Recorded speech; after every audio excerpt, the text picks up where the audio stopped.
Okay, this microphone is somewhat sensitive, and I do have the washer running in the background, so hope it's not too loud. Um, some people have fussed about the quality of the microphone, and dude, you breathe too loud. And it got me thinking about pet peeves, like little things that people do that um, annoy you, cause anxiety. Um, for instance, if somebody's on the phone with you and they're eating potato chips and it's, naturally quite loud, or they're fumbling with a plastic wrapper and the microphone, and they don't realize how rude that can be, or um, they the triggers for anxiety are essentially what you're up against there. And so, for example, if you can hear someone breathing, which you can actually hear all the time when you're talking to them, then it might be triggering uh, an anxiety demon of probably suffocation or something like that. All right. And it's really cool because these things can be dealt with and made to stop bothering you. There are techniques to go after these things so that they leave you alone and don't bother you again. And then you can tolerate people breathing in the microphone. Don't worry, I'm not going to start eating potato chips. This week's video is about, if I can get the slides to work here, fear is failure, how to cure anxiety. So fear is failure is a quote from a Golden Dawn initiation ceremony. This channel is about magic, of course, and in this initiation ceremony, it's the Hyrus who says, "Child of earth, fear is failure. Therefore be thou without fear, for in the heart of the coward virtue abideth not." Hyrus is a very severe temple officer in this 0 = 0 initiation ritual. This is the neophyte initiation ritual. He represents Gabura, or Mars, among other things, and darkness. And so he's prone to saying things like this. And it's a warning to somebody who is pursuing enlightenment through magic that every time you feel fear, that is failure in the attempt to transform yourself and reach this state of enlightenment. Okay, so for in the heart of a coward, virtue abideth not. I would say also, when you are afraid, there's also no truth going on, because the fear response triggers a false version of the world. Okay, when the stress response kicks in, or anxiety kicks in, it provokes your nervous system to simplify the world around you. Okay, super simplify it actually, in terms of fight or flight. Okay, it gears up your nervous system to be very simple, either fight or run away. And there really isn't any more room for more complex type thinking allowed. Okay, when the stress response kicks in.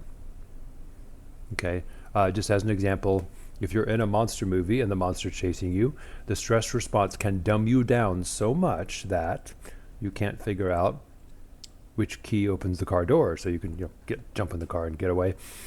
And this is back when we used to use keys to get into cars.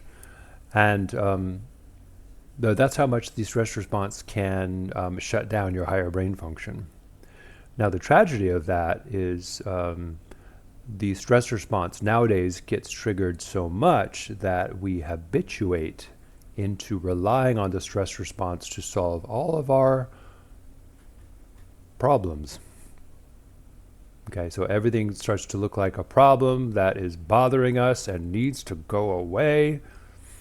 We even wake up in the morning, another day of one damn thing after another, because we have habituated into the stress response mode. And of course, this takes its toll on our health. it's basically what's to blame for the unenlightened mind. Okay, but the unenlightened mind isn't really necessarily one that never gets stressed out. That's part of it. I mean, did I say unenlightened? The enlightened mind is not really a mind that never gets stressed out. That's part of it. But another part is that it can contain the stress response and to not let it take over the higher brain function. In other words, when the mind becomes enlightened, it becomes sort of big enough to handle this little stress response that's flaring up and say, oh, look, stress. Yeah, okay, right. Yes, but you don't need to take over all of my higher brain functions. Thank you for sharing. If this were a real stressful situation, then maybe we could fight and run away, but we're not going to do that right now. Okay, so so the mind of the very deep initiate is one that's sort of large enough or vast enough or spacious enough to accommodate all kinds of stress responses and not get flustered.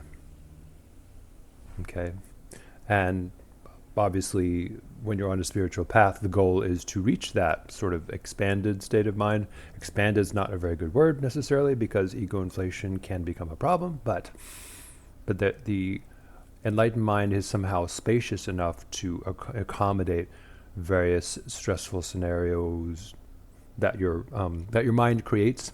They're not real, by the way. We'll talk about that in a second. It can accommodate those and see through them and not be, bothered by them too much. So we'll throw out something challenging. All thoughts are stressful. They are inherently stressful. Okay? But to get to the root of that, we really have to discuss what is a thought, and this could be very helpful too for those who practice meditation. And the goal of meditation supposedly is, I need to stop thinking. Thinking's bad. My thoughts are obsessive. I can't seem to stop them. No. Thoughts are not inherently bad. You don't need to stop them, but you do need to acknowledge that all thoughts are inherently stressful. Okay, if you remember when you were studying grammar and sentence structure, the definition of a sentence, a series of words that expresses a complete thought. So in order for something to be a complete thought, it has to have a subject and a verb, and usually an object, very often an object, subject, verb, object, okay? To be clear, it's subject, verb, complement, okay? But normally, like in Buddhist circles, we basically talk about the duality of subject and object, okay? But we'll get to that in a second. Now remember, when a stress response kicks in, it's because I am threatened, I over here am threatened by that over there. Okay? That is now triggering me and telling me that there's a problem and that I'm in danger or something like that, right? And so that subject-object relationship is what triggers it off, okay? And of course, thoughts themselves conjure up imagery of subject-object scenarios because subjects and objects are built right into the language, okay? Also, a stress response is not just something threatening you, it's also something you are lacking. I, over here, am really not good enough without that over there. Once again, subject and object relationship, okay? That's also a stressful scenario, like when you're hungry. That's stress. Okay, it's mild, minor, but it is stress. And it kicks in the cortisol, stress hormone, possibly some adrenaline to get you moving, to go grab some food, Okay. Stress response is not necessarily a bad thing, but when it's chronically triggered and you have habituated into relying on it, then it becomes a toxic way of living. And you die relatively young, and your life is hell. Yeah, and you wonder why, people are, complaining about this and that all the time. Subject object in the language itself. Okay, the subject object relationship. And so we look at the grammar, so it's built into our very thoughts. Okay, so the very basic sentence from basic grammar from first grade, the man hit the ball.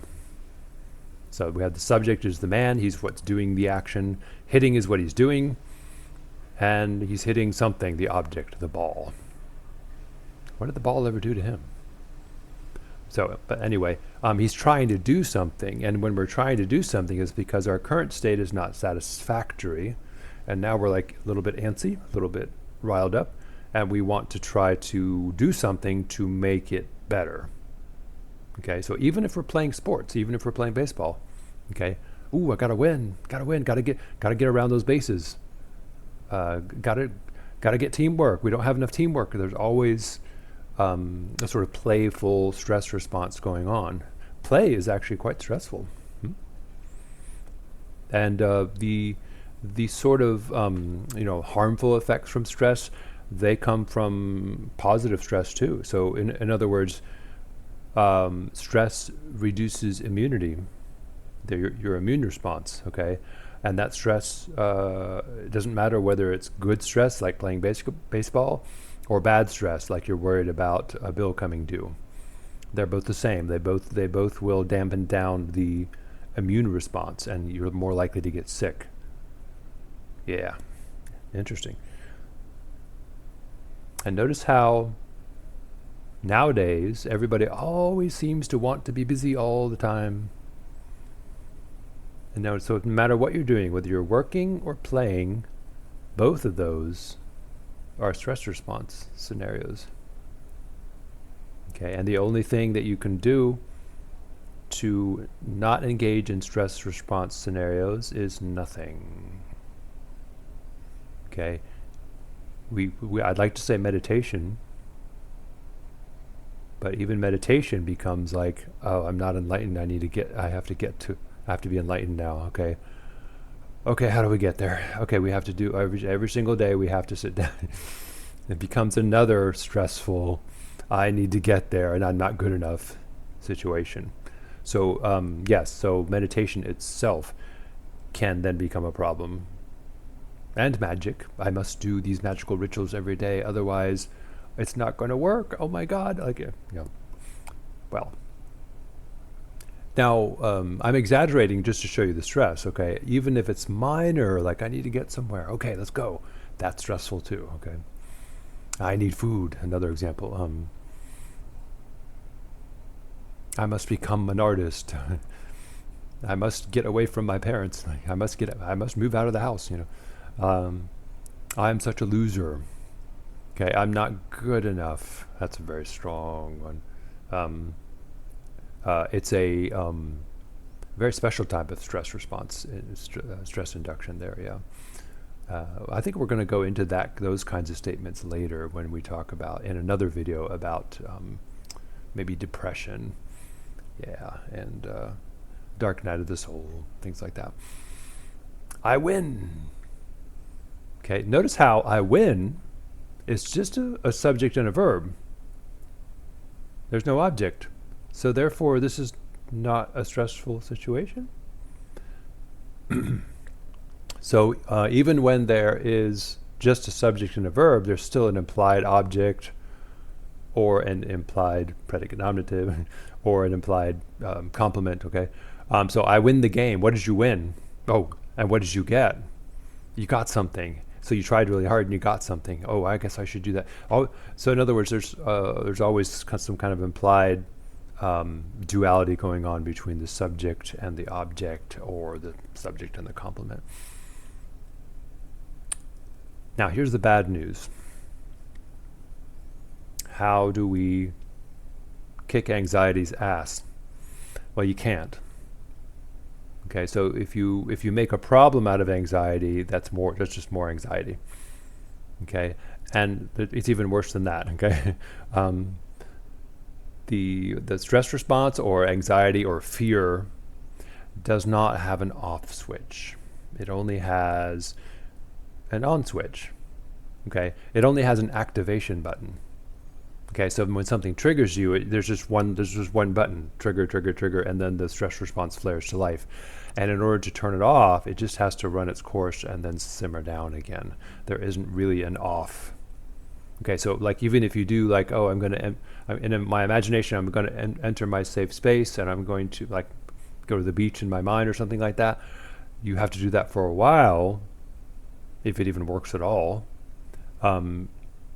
so that while you're imagining yourself at the beach, the stress response simmers down by itself as it normally would do anyway. Okay, once the stressor has disappeared. Okay, once the trigger's gone, it doesn't just turn the stress off. The stress response now has to simmer down by itself. It just simply levels out again. Now, the good news about this is that the relaxation response is not something that you need to turn on. It's always on. Okay? That's one way of looking at it. Okay, so your state of being okay is always on, and then sort of, but the stress response sort of gets layered on top of that. And then it does things to the body to redirect your resources. Okay? So you might view your relaxation response as just that your default state of being. That's just the way you are. You're not troubled by anything. Okay? I was trying to find a picture of a cat, because cats do this amazing thing that I call resplendent. They sit there like a king or a queen. They're relaxed, but they're radiant, and their eyes are like, sort of half closed, and they're just kind of like, oh, it's so awesome being a cat. And funny thing is, I couldn't really find any pictures of that, and cats do that all the time. I tried to enter like cat relaxed, glowing cat, cat chilling out, and it's all pictures of zombie cats, like they're asleep or their tongue is hanging out or they're doing funny things. It's almost like I don't know, like nobody notices how awesome they are when they're just sitting there like nothing in the world is bothering me right now. I'm just so awesome being a cat. And when they do that, it's a good teacher for us. So it's like you're like this too. Your normal state is resplendent, untroubled by anything. Okay? But people get habituated into being triggered and annoyed by every little thing. It's this mainly because we get conditioned into relying on the stress response to get us moving and get us, knocking down some doors and being aggressive and things like that. Because the stress response will do that. But if we rely on it to get us moving like that, then we kind of stress ourselves out. I don't have this, I got to get it. Okay, that's how you motivate yourself. Got to stop that. Ooh. But not like that. I just say, you have to stop that. Stop. If you try to stop doing that, then that's a stressful situation. I need to stop it. But there it is again, because you now are inadequate because you're doing this thing, and now you have to I need to get from being inadequate to being over here where I'm okay again. And then now I have to do something to get over there. That's still a stress scenario. So we're kind of trapped, aren't we? Or that's the way it seems. And we get in this mode where I have to do something special to stop the suffering. I have to do, I don't know, ritual, meditation, invocations, prayers. Something's going to help me, right? And this is that cycle of addiction. The addiction is a constant reliance on the stress response, especially the stress response of, I'm not good enough just the way I am. And the best thing is, you don't have to get a cat. I don't have a cat. I have friends with cats, and I just marvel at them sometimes. And the cat is settled down because it's happy to see you, and that now it settles down and starts relaxing again, and then it does that resplendent cat thing, and it's like, that's what we're all like. Inherently, we're all like that. Just we're so awesome just being us when we're not being triggered by this or that. All right, some long-term remedies for chronic anxiety, chronic stress. Okay, naturally, there are many things that go on with the thoughts that continuously trigger stressful scenarios, subject-object relationships, okay? And meditation and spiritual practice can help you deal with that stuff, okay? But let's go into some of the biohacks. Okay, so things you can do biologically or physically to reduce stress in your life or anxiety, okay? Nutrition. If you don't get adequate nutrition, your body will eventually get subtly stressed out. I need something, but I don't know what it is. I feel hungry in a strange way. And very often we reach for the wrong things when that happens. We'll reach for sugar or caffeine. Or now I'm better again. No, you're not. There's some other nutrient that you are lacking. And the nutrients that tend to be lacking are magnesium.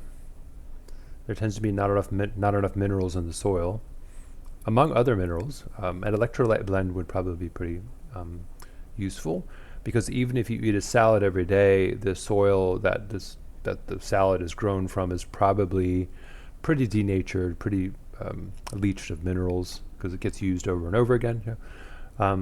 But you can good news, you can get those electrolytes through a supplement. Okay, and magnesium is one of the more important ones. Also, not magnesium, calcium, potassium. Yeah, potassium is another important one. Okay, got to be careful with potassium in supplementation, though. Okay, but you can also supplement with potassium. Potassium is regulated because it's quite dangerous. You can actually kill you. And the amounts that they put in nutritional supplements are not enough to make any difference. So I don't bother supplementing with potassium. It's best to get potassium-rich foods. Or you can get a brand out there called No Salt. It's also a brand called Low Salt, I think.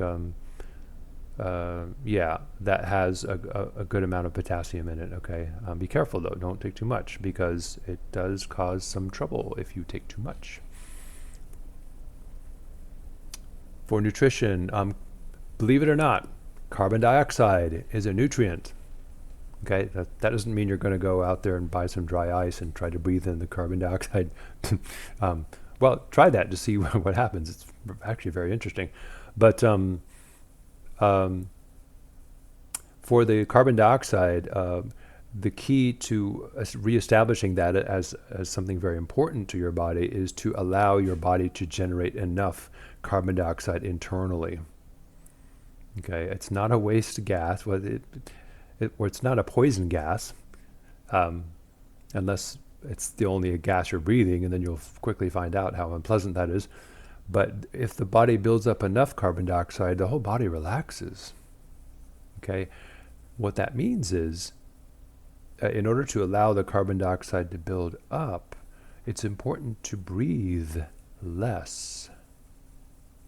Okay, and it means if you're talking like me right now, it's kind of hard to do that. So if you're talking all day, that can be a problem because you're breathing probably too much. Mm-hmm. And I guess I'll do a video eventually about reducing breathing. Most people in a sedentary lifestyle hyperventilate. And that doesn't mean you're going, hyperventilating simply means you are breathing too much. And when you do that, it causes problems with your alkalinity. Gives you respiratory alkalosis on a very subtle level. Not only that, but over time it makes you less tolerant to carbon dioxide.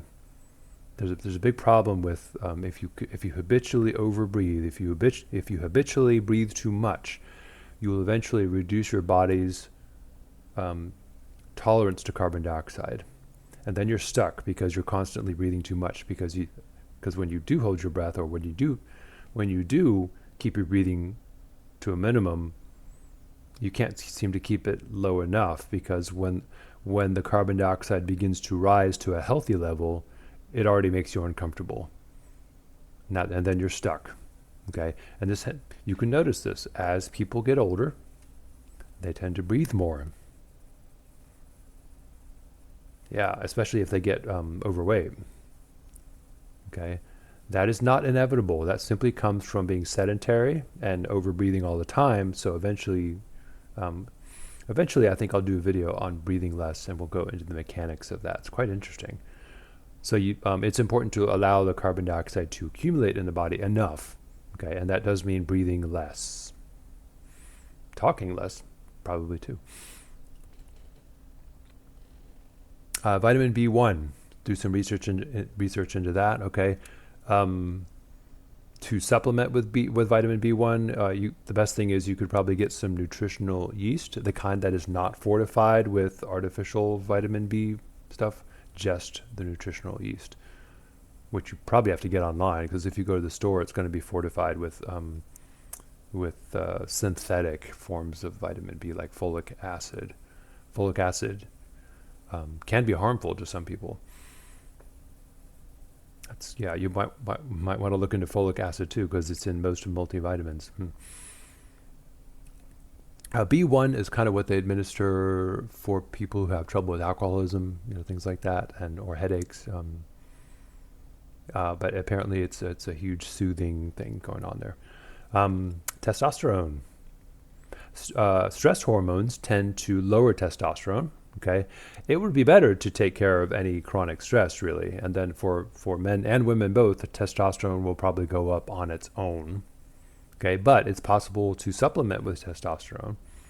Okay, and you don't need a prescription for it. I don't know what people are thinking, like spending tons and tons of money, or making their insurance company spend tons and tons of money on bizarre testosterone creams and patches and whatever. All you need is pine pollen, which is very abundant, very cheap. You make a tincture out of it, okay, or you can buy the tincture, which is a little bit more expensive. Administer that twice a day, and you're getting a relatively high level of testosterone. It can give you enough testosterone, enough to make men's gonads shrink if you're not careful. Okay, and a high level of testosterone, that doesn't give you roid rage, all right? We have testosterone all wrong. Guys who have higher testosterone than average tend to be super confident, super chill. Okay, and that sort of coolness and calmness in a crisis is what makes them more, masculine seeming. Okay. And it's that confidence is like, I don't need to be all riled up. I know I'm good enough, strong enough, whatever. So, testosterone at a high enough level, also for women too. For pine pollen, be careful for women, that women are very sensitive to testosterone. Okay, but pine pollen can benefit women in small doses as well. Make them very randy too. So it's a pretty strong aphrodisiac for women, okay, but don't overdo it, because you might start growing. Okay. Magnesium is one of those supplements. Okay, I already mentioned that. Also for testosterone, boron is a type of mineral that can dramatically help raise testosterone, as well as zinc. Okay, it might not be necessary to get pine pollen. Supplementing with zinc and boron might be just plenty enough. And not being stressed out all the time, because stress reduces testosterone levels. Being in ketosis, that is probably the number one stress reducing thing you can do. But true nutritional ketosis is, I don't want to say it's difficult, it's quite easy. I'm almost always in ketosis. And I know other people who have claimed to be, but then you go out to eat with them and you see what they're eating, and you're like, nope. So being in nutritional ketosis, it calms down the brain. It raises the GABA levels, so you can look into that. It's used to treat epilepsy because it calms the brain so much. And so if you want to be chill all the time, ketosis is one of the best ways of doing that. It makes you a better meditator, better magician. It keeps you awake most of the time so that you don't get sleepy after eating. So yeah, it basically a healthy ketogenic diet keeps the sugar out of your body. Now, but if you just try to keep your sugar in your diet low, that's not going to do it, because that's going to stress you out. You're going to get so hungry and so deprived, and like, oh, I need something so bad. I need food so bad. Like, you have to kick your body's addiction to sugar, and it has to start burning fat. Okay, so simply reducing sugar in the diet, it can be helpful, but it's probably going to stress you out because you're going to be hungry for more sugar.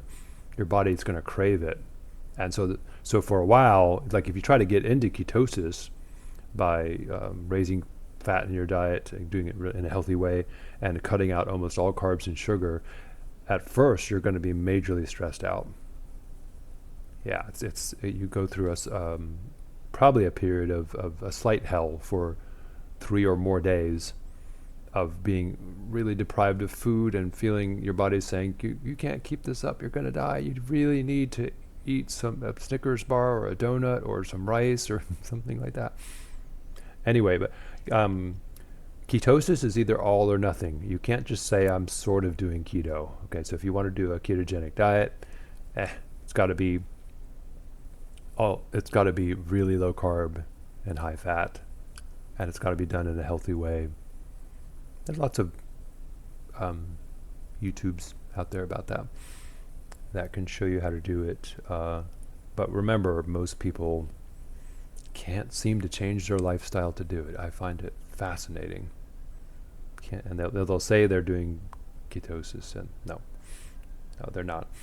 And you can tell by their behavior, they're stressed out. Vitamin D. Vitamin D is really good for regulating the immune system, which means it has to the immune system and the stress response are kind of part of the same thing. Okay, so if you get adequate vitamin D, say about 4,000 international units to 10,000 per day, not only will you not get sick anymore, most likely, like having a cold 3 times a year, but your immune system will respond in a more sane way. And autoimmune conditions will calm down, most likely. They were probably caused by vitamin D deficiency to begin with. Okay, not getting enough sun, because when you go out in the sun, your skin makes vitamin D. It makes a lot of it too. All right, nutrition. HIIT training. This is a long-term fix for anxiety. We're going to get to a short-term fix real soon, okay, in a few minutes. A long-term fix for anxiety, HIIT training. Free diving. I remember at one point I was in the ocean on a boat with 2 other guys. We saw a pod of dolphins off the starboard bow, and we killed the engine as we got near them, and we wanted to go swimming with them. And the funny thing is, I was the first one in the water. The water was very deep. I was the first one in the water, and I began to swim towards them with my fins and my diving mask. And then I dove down to about 30 feet and just sort of hovered there. And it was completely blue all around. It was very deep water. I couldn't see the bottom. And it occurred to me suddenly, it's like, what have I just done? I was new to freediving at the time, and I just went into the water by myself, and I'm completely out in the open. This is a perfect trigger scenario for agoraphobia, which we all sort of suffer from a little bit. If you're in the ocean swimming, and you don't have people around you, you're all by yourself, you can start to feel a little anxious, because maybe instinctively we know that if we're by ourselves, that's a signal for a predator to come in and bite us or something like that. And So I think that stress response came up a bit because I was by myself and completely surrounded by nothing but blue, and I could see the surface of water overhead. I could hear the dolphins talking in the distance, but they did not approach. I think I approached them too directly. It kind of scared them off. But just ever since then, I was like, what? Why was I not afraid? It was only maybe 6 months before that I never would have done something like that. Getting in the water like that by myself. The other guys joined me eventually, but it was getting in deep water like that. That was something I was really afraid of before, and that fear went away really fast. I attributed it to the breathing exercises. Okay, so things like HIIT training is part of that. Okay, so that stands for high intensity interval training. And what that does essentially is you get on. Let's say there's ways of doing it. The easiest way to do it is to get on a treadmill and rev up the treadmill, and you go maybe about 3.5 to 4 miles per hour. Okay, and after about 30 seconds, then you rev it up to about 10 miles per hour. So you're running pretty fast. I go 10.5. I'm 56 years old, so if you're younger, you can go faster. And that's like sprinting now. And I only do that sprinting for like 30 seconds to get the heart rate up. Okay, which amounts to about 45 seconds because it takes 15 seconds for this treadmill to get up to the high speed, right? And then at that point, I turn off the treadmill and I sit down immediately or lie down. And the most important part about HIIT training is that, so after the heart rate is elevated, you sit down or lie down and don't move. You just completely relax and until the heart rate returns to normal. And the main thing you are exercising there is not stressing out the heart. It's actually conditioning the heart so that it knows how to return to a normal speed faster. Okay, so the actual exercise is kind of the opposite of exercise.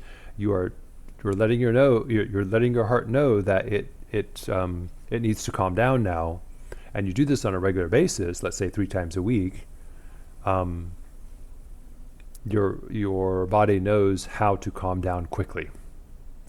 And the funny thing is, as we get older, your body gets worse and worse at calming down from the stress response, to the point where it might stay revved up in stress response all the time, and you become a type A personality who's grumpy and extremely freaked out by politics all the time and always offended. I wonder how that happens. And if you practice HIIT training, you're training your body to get out of the stress response quickly, to simmer down. Okay, so the way you do this is like maybe 3 times a week. You do that twice. So you get on the treadmill, take it up to 4 miles per hour, let's say, or 3.5 miles per hour. And then, let's say at the 30-second mark, you rev it up to about 10 miles per hour or 10.5 or 11 and run like that for 30 seconds, which amounts for 45 seconds. Okay. And then after that 30 or 45 seconds is done, you turn off the treadmill, get off it, okay, and immediately sit down or lie down. And you can just feel your heart rate, feel it on your wrist, whatever. Some of you wear Fitbits, that's fine. And just let it get back down to normal, to at least like, 85 or something like that. Depends how high your heart rate is normally. 85 or even 90 is good enough. And then you can get back on the treadmill, do it one more time, and then you're done. And HIIT training is proving to be much more effective at creating states of health than steady state cardio, where you're just walking for an hour on the treadmill, or you're trying to burn calories. It's really hard to burn calories on the treadmill. It's really hard to burn fat on the treadmill for most people, because most people are on a carbohydrate-rich diet. So running on the treadmill or walking on the treadmill for long periods of time, yes, it does burn some fat, but it's mostly burning carbs. So I still marvel at that. Anyway, so training the body to calm down. Yeah, what a concept. It's not that there is a switch that makes it calm down, but your body gets relatively good at returning to normal again. So the stress response gets revved up, and then it lets go relatively quickly. Okay, HIIT training. I've talked about this before. Abstaining from news or gossip, that means social media. I recommend deleting all but one or two social media accounts. Okay, and there might be some you need for, like one or two you need for work, fine, whatever.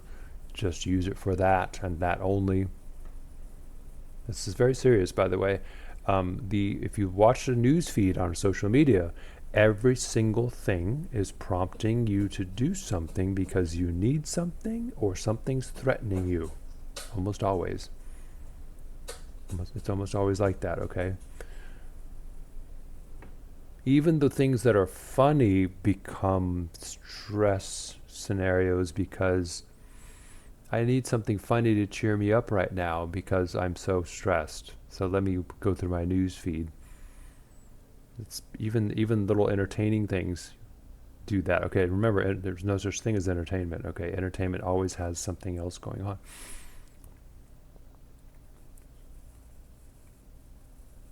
If you don't believe that, watch the video called "Entertainment Does Not Exist." So stay away from. We have two instincts. We have the FOMO instinct, fear of missing out, and we have the gossip instinct. These are normal instincts that we have, and the people who do the news, they sort of know this, and they know that if they keep hammering you with gossip and this just in, you're going to pay attention, and then you're like, okay, what do I need to worry about now? Oh, okay. Hurricane way over there, right? I'll keep an eye on that. Next, oh my God, that happened. I can't believe. Well, how tragic, turn it off. Okay, no news ever. Just get rid of it. Don't watch the news ever again. If there's something important happening, you'll find out. Okay. And if you do want to tune in once in a while, just do it once a week, something like that.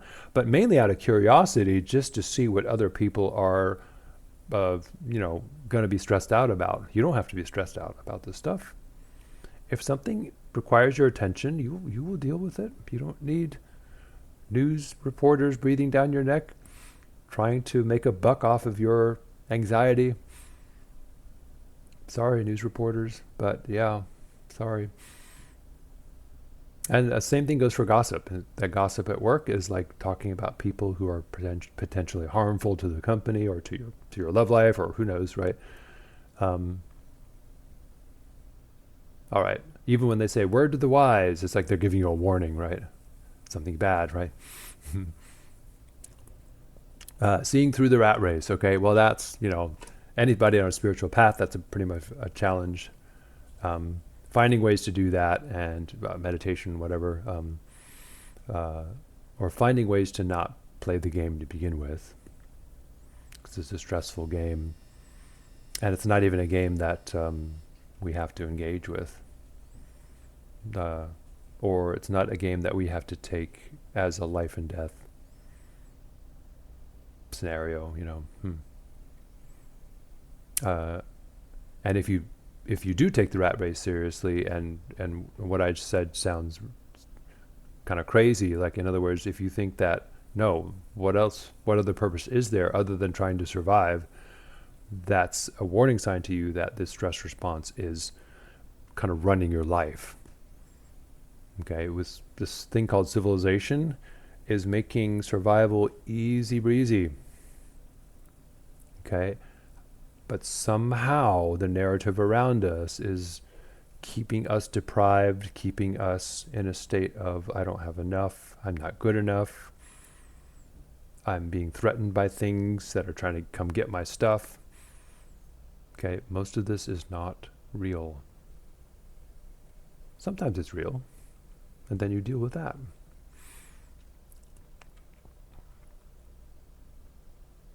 The Wim Hof method, I think this is the main one that started to reduce my fear.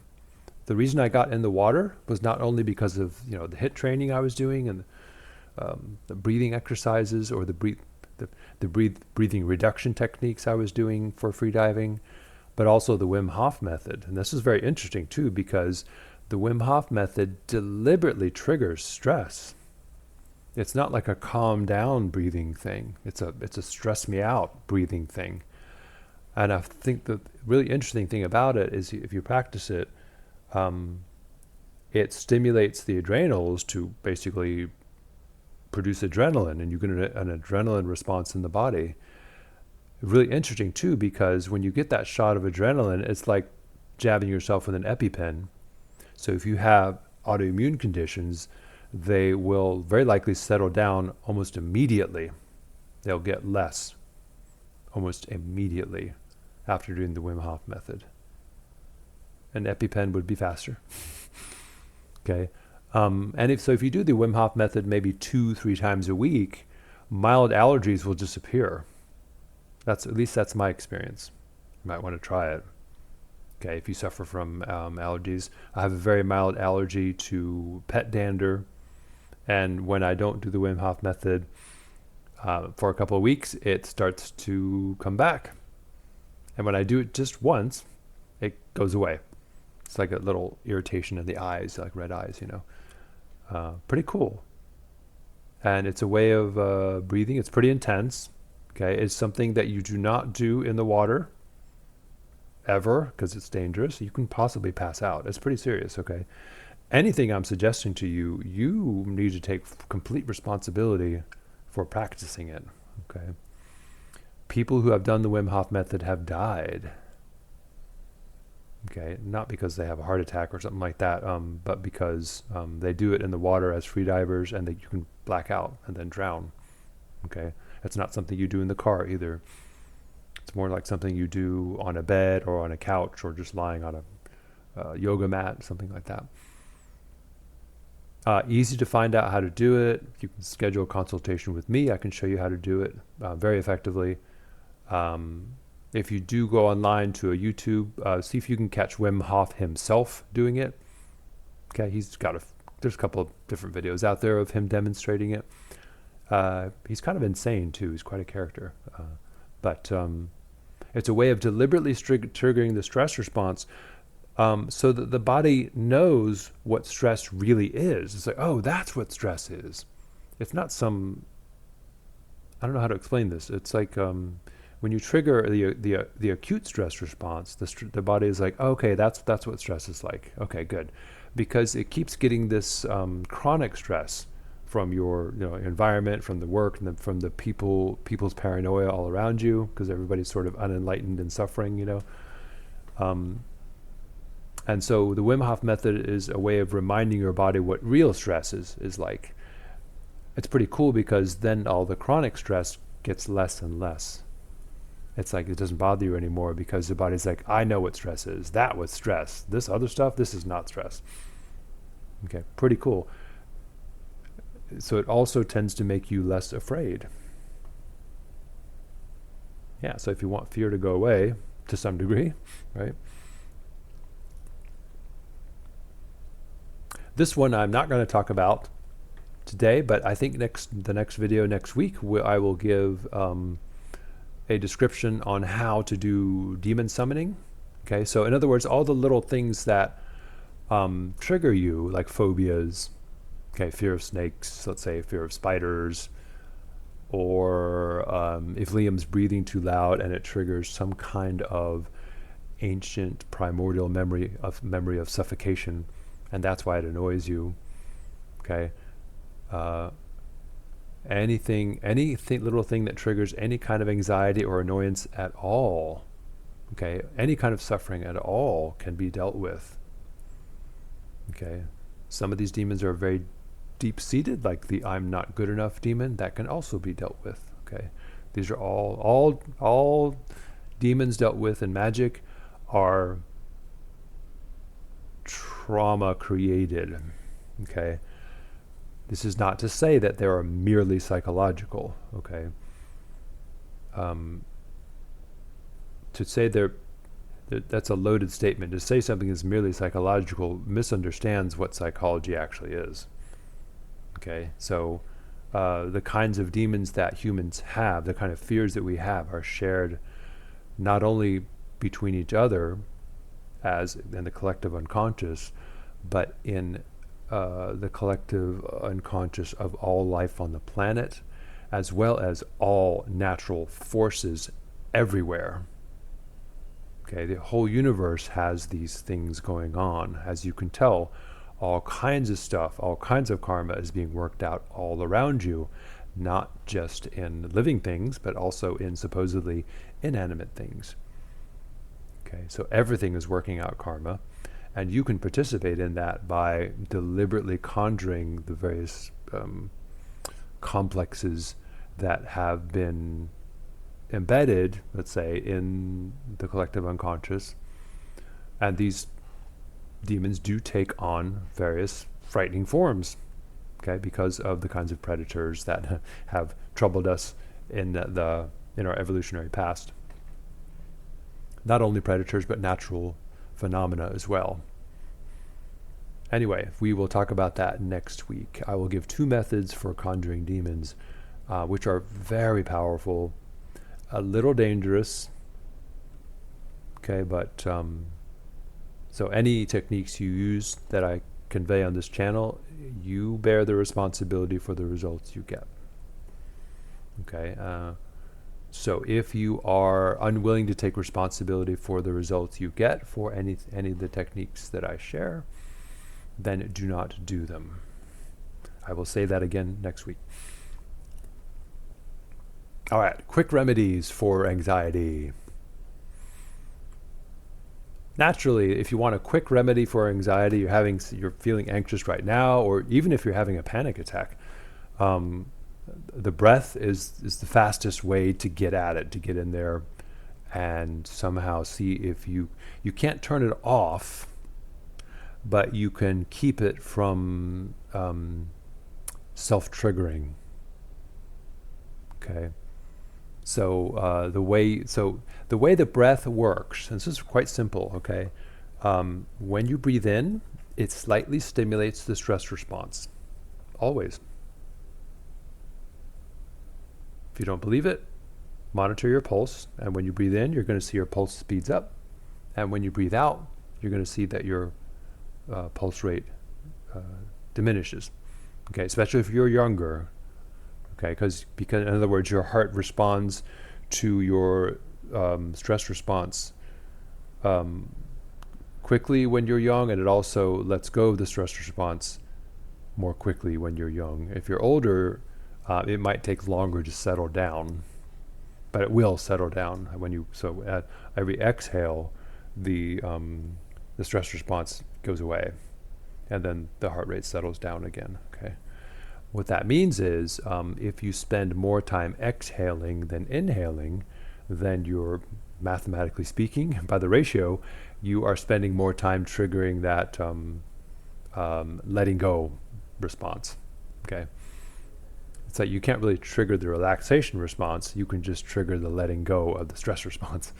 Okay. So, which means if I breathe in for 4, then I probably want to breathe out for 8 seconds. I breathe in for 4 seconds. I probably want to breathe out for something like 8 seconds or longer.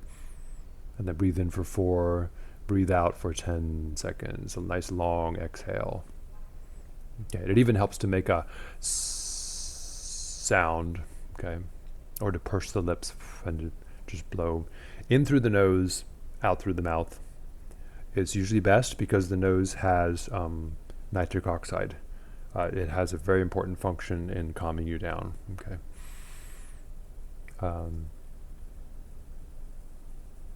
Reduced breathing also help because remember, so the first of all, just not breathing so much, because if you get stressed out, you might start hyperventilating. That's going to drive your carbon dioxide down because your body will expel too much carbon dioxide.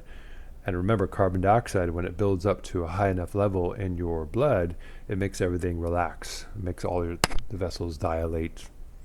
Okay, you can even lessen, like if you have asthma. Asthma very often is a result of hyperventilation or too much breathing. And the problem with an asthma attack is, what do you feel like doing? When you're having an asthma attack, you breathe even more, which makes it even worse. Okay, same thing for a panic attack. You will start breathing even more and more and more. And if you persist, you might even pass out. And then the body will return to normal once you've passed out, because then the stress response is over and your body's relaxing, blacked out, and then you return to normal again, okay? All right, so the trick is to have the long exhale, okay? But the problem is, if you are engaging in some kind of breathing technique, you will have a tendency to breathe too much. Okay, because normally nice shallow breaths are fine. Your body doesn't need to breathe a lot in order to maintain healthy oxygenation and CO2. Okay, unless you have emphysema or something, unless there's a health condition. And so I like to use what I call the witchy breath, which is breathe in for 3 seconds, hold the breath for 7 seconds, exhale for 9 seconds, and then hold the breath out. Just let the lungs hang empty for 13 seconds. So once again, as you breathe in, you're counting, slowly breathing in, and to the count of 3, holding the breath in for 7 seconds, slowly breathing out for 9 seconds, and then holding the breath out, just letting the lungs hang empty for 13 seconds. And then you can repeat the cycle. If you just sit down to do this, it's going to induce too much air hunger and stress you out, okay? So if you're just sitting down to do it, it's better just to do 3, 7, 9, and then start over at 3 again. Okay, and just leave out that 13 for the first few breaths, maybe the first 5 or 6 breaths, okay, until the body settles down, and then eventually do the 13-second hold out, okay. The most important part for inducing relaxation is that 9-second out breath. And the reason we hold the breath for 13 seconds and 7 seconds is simply to keep from breathing too much. So we want to keep that CO2, we want that CO2 to build up in the blood enough to relax the body, okay? If you already have breathing issues, so let's say you're a smoker or something like that, or you have some lung damage, you might not be able to do it for 13 seconds. That's fine, okay? What you could do is you could count faster throughout the whole thing, or you could reduce that 13 to maybe 10, something like that. Find something that works for you. The most important thing is that long exhale, okay? And also, don't breathe too much. I know it feels good to breathe more when you're stressed out, okay? But the benefit you get from that is only temporary. It's going to get worse if you breathe more when you're stressed, okay? It'll eventually make the chemistry, it'll cause respiratory alkalosis, which will tighten up everything, okay? All right, you do this for about 20 minutes, 15 minutes might be good enough, okay? This can be done in the car.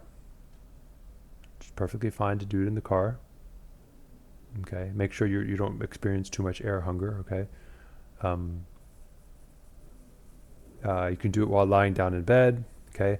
And the most ideal thing, if you really want to get the benefit, okay, is you let's say you're lying down, you can put one hand on your chest and one hand on your belly. And do not let any chest breathing happen. All belly breathing. Okay, so the chest is not going to rise while you're breathing in, only the belly rises. All right? If you chest breathe, that tends to stimulate the stress response a little bit. And if you belly breathe, that tends to stimulate the, or let go of the stress response, okay? A vagus nerve, I think it's just triggering the vagus nerve, okay? So that's the real game changer. I was out freediving and a woman was asking me, how do you hold your breath so long? I said, well, you do the long exhales. just breathe in briefly, and then breathe out. You can do that in your snorkel with an S sound in your snorkel. And she said, I was doing that. It doesn't work. And so I said, okay, so here's what you do. You want to only breathe with your belly. Okay, so you're not going to let yourself do any chest breathing. It's fairly easy to do that, actually. You can just monitor, the chest. Make sure it doesn't expand while you're breathing, and only the belly, and a nice big pregnant belly too. Like, let's let that thing blow up to really work that diaphragm, only the diaphragm, okay? And then, lo and behold, she was doing that. She did it for about 4 minutes, and suddenly she was holding her breath for like 2 minutes underwater. She was good to go. She was now, suddenly she was a free diver. It's simply because the stress response completely subsided. She was completely relaxed, and so her body was using a lot less oxygen and not accumulating as much CO2 and she was able to hold her breath longer underwater because of the relaxation. And her heart rate was much lower. Obviously, that's what it does. It tends to lower your heart rate when you do this exercise. Okay, so use only the belly. And you're going to be tempted probably to use the chest breathing again, okay? And what that indicates, okay, so if you, I really would like to use my chest, it feels better when I use my chest, don't do it. Use the belly. Using the chest, yes, that can feel good because you have some addiction to being a little stressed out, to feeling motivated, okay? This is not necessary for functioning sort of like in that resplendent mode where everything's just, you're perfectly fine, perfectly okay. You don't need to be stressed out to be motivated, not really. Just a little bit, like, when you wake up in the morning and you see the blue light of the sky, that stimulates a little bit of cortisol, a little bit of adrenaline, just enough to get you to want to go get up, work, and play. You don't need any more than that. You don't need to start worrying about that bill that you have to pay 2 days from now, and then losing your job or things like that. These are all worrisome thoughts that are intruding upon you. What you'll notice is that if you suffer from thoughts that go round and round, inducing anxiety, doing this breathing technique can help those thoughts go away to some degree. Okay. Someday we'll do a video soon about the monkey mind.